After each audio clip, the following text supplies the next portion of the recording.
ಇಡ್ಲಿಗೆ ಎಲ್ಲದಕ್ಕೂ ಇದು ಸೂಪರ್ ಕಾಂಬಿನೇಷನ್ ಆಗುತ್ತೆ. ಅನ್ನಕ್ಕೂ ಸಮೇತ ಈ ಪಲ್ಯನ ನಾವು ಹಚ್ಕೊಂಡು ಊಟ ಮಾಡ್ಬೋದು ಸ್ನೇಹಿತರೆ. ಸೂಪರ್ ಆಗಿರುವಂಥ ಈ ಹೋಳು ಬದನೇಕಾಯಿ ಪಲ್ಯನ ನಮ್ಮನೆ ನಾನು ಯಾವ ರೀತಿ ಮಾಡಿದ್ದೀನಿ ಅಂತ ಇವತ್ತು ನಾನು ನಿಮಗೆ ತೋರಿಸ್ತೀನಿ ಸ್ನೇಹಿತರೆ. ಹಾಗಿದ್ರೆ ಬನ್ನಿ. ಸ್ನೇಹಿತರೆ, ಹೋಳು ಬದನೇಕಾಯಿ ಪಲ್ಯ ಬಾಣಲೆ ಇಟ್ಕೊಂಡಿದ್ದೀನಿ. ಈಗ ಸ್ವಲ್ಪ ನಾನು ಎಣ್ಣೆನ ಹಾಕ್ತಾಯಿದ್ದೀನಿ ಸ್ನೇಹಿತರೆ. ಇದು ಸ್ವಲ್ಪ ಎಣ್ಣೆ ಚೆನ್ನಾಗಿ ಬಿಸಿಯಾಗಲಿ. ಈ ಥರ ದಪ್ಪ ತಳ ಪಾತ್ರೆ ಇಟ್ಕೋಬೇಕು, ಆವಾಗ ಪಲ್ಯ ಚೆನ್ನಾಗಿ ಬರುತ್ತೆ. ಇವಾಗ ಸ್ವಲ್ಪ ನಾನು ಎಣ್ಣೆ ಹಾಕಿದ್ದೀನಿ, ಸ್ವಲ್ಪ ಬಿಸಿ ಆಗಲಿ.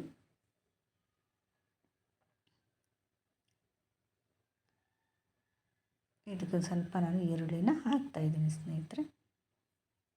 ಈರುಳ್ಳಿ ಸ್ವಲ್ಪ ಚೆನ್ನಾಗಿ ಎಣ್ಣೆಯಲ್ಲಿ ಫ್ರೈ ಆಗಬೇಕು. ಚೂರು ಕಂದು ಬಣ್ಣಕ್ಕೆ ಬರೋ ತನಕ ನಾವು ಎಣ್ಣೆಯಲ್ಲಿ ಫ್ರೈ ಮಾಡಬೇಕು. ಆಮೇಲೆ ಸ್ವಲ್ಪನೇ ಚೂರು ಟೊಮೊಟೊ ಹಣ್ಣನ್ನು ಹಾಕಬೇಕು ಸ್ನೇಹಿತರೆ. ನಾನು ಆಲ್ರೆಡಿ ಟೊಮೊಟೊ ಪೇಸ್ಟ್ನ ಮಾಡಿ ಇಟ್ಕೊಂಡಿದ್ದೀನಿ. ಒಂದೆರಡು ಪೀಸ್ನ ಟೊಮೊಟೊ ಹಣ್ಣು ಹಾಕ್ತಾಯಿದ್ದೀನಿ. ಇದು ಸ್ವಲ್ಪ ಚೆನ್ನಾಗಿ ಎಣ್ಣೆಯಲ್ಲಿ ಫ್ರೈ ಆಗಲಿ. ಇಲ್ಲಿ ಹೆಚ್ಚಿಟ್ಕೊಂಡಿರುವಂಥ ಬದನೇಕಾಯಿ ಹೋಳುಗಳನ್ನು ನಾನು ನೀರಲ್ಲಿ ನೆನೆ ಹಾಕಿಟ್ಟಿದ್ದೀನಿ, ಉಪ್ಪು ಹಾಕಿ ಇಟ್ಟಿದ್ದೀನಿ ಸ್ನೇಹಿತರೆ. ಇವಾಗ ಅದನ್ನು ಬಾಣಲೆಯಲ್ಲಿ ಹಾಕ್ತಾಯಿದ್ದೀನಿ. ಹೆಚ್ಚಿಟ್ಕೊಂಡಿರೋಂಥ ಹೋಳು ಬದನೇಕಾಯಿನ ನಾನು ಬಾಣಲೆಗೆ ಹಾಕ್ತಾಯಿದ್ದೀನಿ.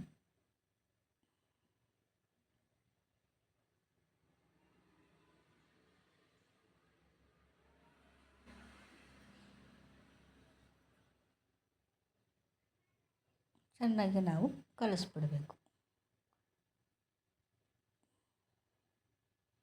ಇದು ಸ್ವಲ್ಪ ಬಿಸಿ ಆಗಲಿ. ಚೆನ್ನಾಗಿ ಕಲಿಸಿದ್ದೀನಿ ಇವಾಗ ನಾನು. ಇವಾಗ ಸ್ವಲ್ಪ ಚೆನ್ನಾಗಿ ಅದು ಬಿಸಿ ಆಗಿಬಿಡಬೇಕು.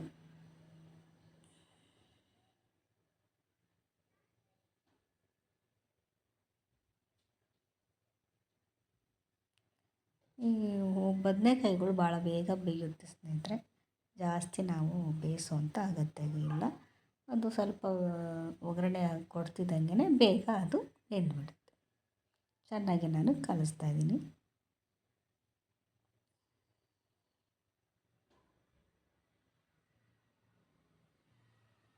ಇದು ಸ್ವಲ್ಪ ಚೆನ್ನಾಗಿ ಬೇಯಲಿ.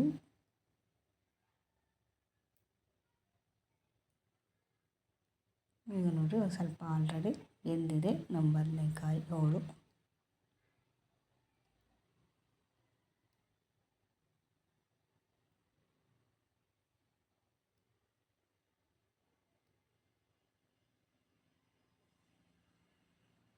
ಒಂದು ಅರ್ಧ ಬೆಂದಿದ್ರೆ ಸಾಕು ಸ್ನೇಹಿತರೆ. ಆಮೇಲೆ ಅದಕ್ಕೆ ನಾನು ಟೊಮೊಟೊ ಪೇಸ್ಟ್ನ ಮಾಡಿ ಇಟ್ಕೊಂಡಿದ್ದೀನಿ. ಮಿಕ್ಸಿಲಿ ನಾನು ಒಂದು 3-4 ಟೊಮೊಟೊನ ನಾನು ಮಿಕ್ಸಿಲಿ ಪೇಸ್ಟ್ ಮಾಡಿ ಇಟ್ಕೊಂಡಿದ್ದೆ. ಅದನ್ನು ನಾನು ಇವಾಗ ಬಾಣಲೆಗೆ ಹಾಕ್ತಾಯಿದ್ದೀನಿ. ಹಾಕಿ ಚೆನ್ನಾಗಿ ಕಲಿಸ್ಬೇಕು. ಆವಾಗ ಸ್ವಲ್ಪ ಅದು ರಸ ಎಲ್ಲ ಕ್ಲೀನಾಗೆ ಬಿಟ್ಕೋಬೇಕಲ್ಲ, ಅದಕ್ಕೆ ಸ್ವಲ್ಪ ಬದನೇಕಾಯಿ ಇದನ್ನ ಹಾಕಿ ಚೆನ್ನಾಗಿ ಮಿಕ್ಸ್ ಮಾಡ್ತಾಯಿದ್ದೀನಿ.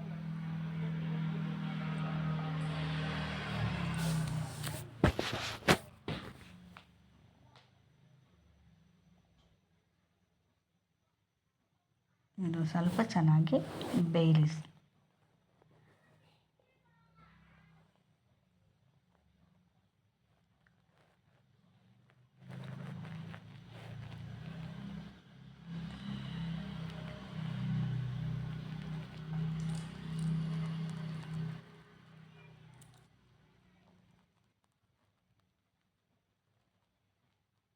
ಇವಾಗ ನಾನು ಮಸಾಲೆನ ಮಿಕ್ಸಿ ಮಾಡಿ ಹಾಕ್ಕೊಂಡಿದ್ದೆ, ಅದನ್ನು ಹಾಕ್ತಾಯಿದ್ದೀನಿ ಸ್ನೇಹಿತರೆ.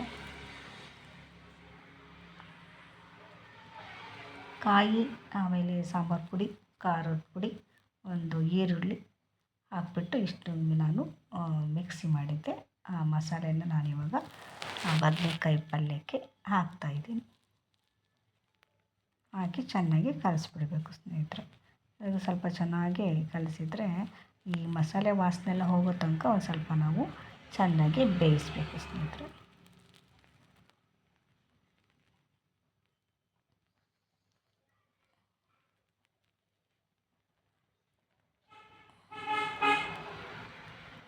ಚೆನ್ನಾಗಿ ಈ ಮಸಾಲೆ ವಾಸನೆ ಹೋಗೋ ತನಕ ನಾವು ಚೆನ್ನಾಗಿ ಬೇಯಿಸಿದ್ರೆ ಸೂಪರಾಗಿರುವಂಥ ಬದನೆಕಾಯಿ ಹೋಳು ಪಲ್ಯ ರೆಡಿ ಆಗುತ್ತೆ.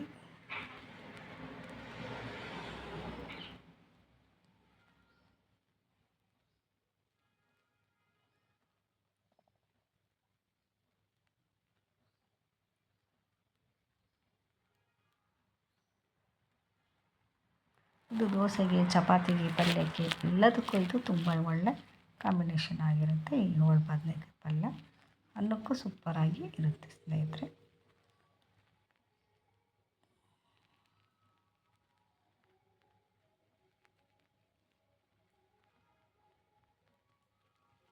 ಚೆನ್ನಾಗಿ ಸ್ವಲ್ಪ ಈ ಮಸಾಲೆ ಎಲ್ಲ ಹಾಕಿದ್ದೀವಲ್ಲ, ಹಸಿ ವಾಸನೆ ಹೋಗೋ ತನಕ ಇದು ಸ್ವಲ್ಪ ಚೆನ್ನಾಗಿ ಬೇಯಬೇಕು. ಇದಕ್ಕೂ ಸ್ವಲ್ಪ ನಾನು ಒಂಚೂರು ನೀರನ್ನ ಹಾಕ್ತಾಯಿದ್ದೀನಿ.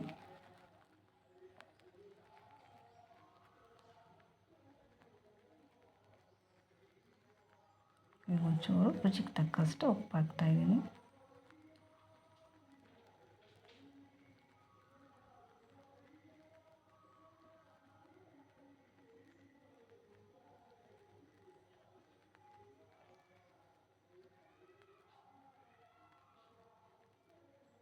ಸ್ವಲ್ಪ ಅರಿಶಿನ ಪುಡಿ ಹಾಕಿರಲಿಲ್ಲ, ಇವಾಗ ಒಂಚೂರು ಅರಿಶಿನ ಪುಡಿನ ಹಾಕ್ತಾಯಿದ್ದೀನಿ ನಾನು. ಹಾಕಿ ಚೆನ್ನಾಗಿ ಮಿಕ್ಸ್ ಮಾಡಿಬಿಡ್ಬೇಕು. ಉಪ್ಪು ಅರಿಶಿನ ಪುಡಿ ಎಲ್ಲ ಹಾಕಿದ ಮೇಲೆ ಸ್ವಲ್ಪ ಕ್ಲೀನಾಗಿ ಚೆನ್ನಾಗಿ ಮಿಕ್ಸ್ ಮಾಡಿಬಿಡ್ಬೇಕು ಸ್ನೇಹಿತರೆ. ಚೆನ್ನಾಗಿ ಕಲಸಿದ್ರೆ ಹೋಳು ಬದನೆಕಾಯಿ ಪಲ್ಯ ರೆಡಿಯಾಗಿದೆ.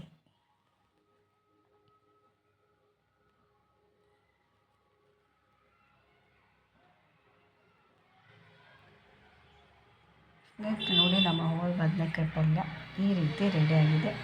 ದಯವಿಟ್ಟು ಸಪೋರ್ಟ್ ಮಾಡಿ, ಸಬ್ಸ್ಕ್ರೈಬ್ ಆಗೋದಂತೂ ಮರಿಬೇಡಿ ಸ್ನೇಹಿತರೆ.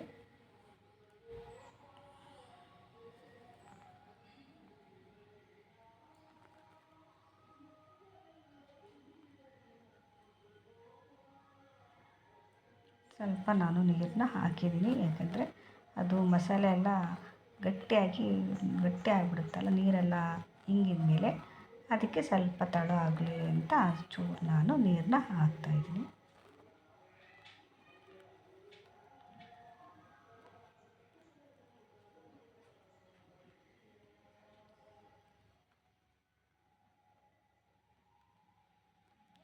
ಸ್ವಲ್ಪ ಹುಣ್ಸೆಹಣ್ಣು ರಸನೂ ಹಾಕ್ತಾಯಿದ್ದೀನಿ. ಹುಣ್ಸೆಹಣ್ಣು ರಸ ಹಾಕೋದ್ರಿಂದ ತುಂಬ ಚೆನ್ನಾಗಿ ಟೇಸ್ಟಿಯಾಗಿ ಬರುತ್ತೆ ಅಂತ ನಾನು ಸ್ವಲ್ಪ ಹುಣ್ಸೆಹಣ್ಣು ರಸ ಹಾಕ್ತಾಯಿದ್ದೀನಿ.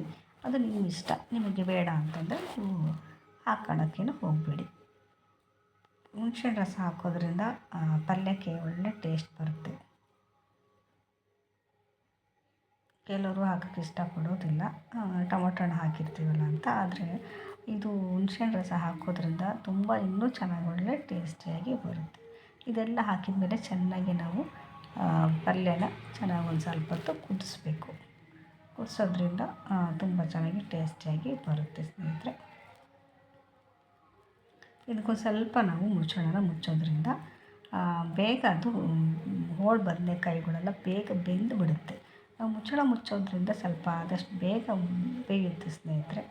ಹಾಗಾಗಿ ನಾನು ಸ್ವಲ್ಪ ಹೊತ್ತು ಮುಚ್ಚಿದ್ದೀನಿ ಅಷ್ಟೇ. ಇವಾಗ ತೆಗ್ದಿದ್ದೀನಿ ನೋಡಿ, ಎಷ್ಟು ಬೇಗ ಬೆಂದಿದೆ. ಸ್ವಲ್ಪ ಮುಚ್ಚಿದ್ರೆ ಸಾಕು. ಒಂದು ತಟ್ಟೆ ಮುಚ್ಚಿಬಿಟ್ರೆ ಕ್ಲೀನಾಗಿ ಒಂದು ಸ್ವಲ್ಪ ಹೊತ್ತಿಗೆ ಅದು ಬೇಗ ಬೆಂದು ಬಿಡುತ್ತೆ. ಇವಾಗ ಚೆನ್ನಾಗಿ ನಾವು ಪಲ್ಯನ ಮಿಕ್ಸ್ ಮಾಡಿಬಿಡಬೇಕು.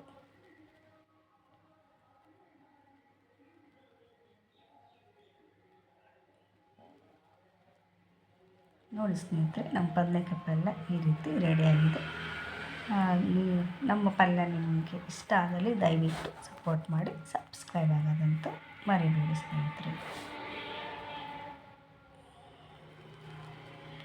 ಕೊನೆಯದಾಗಿ ಕೊತ್ತಂಬರಿ ಸೊಪ್ಪನ್ನು ನಾವು ಹಾಕ್ತಾಯಿದ್ದೀನಿ.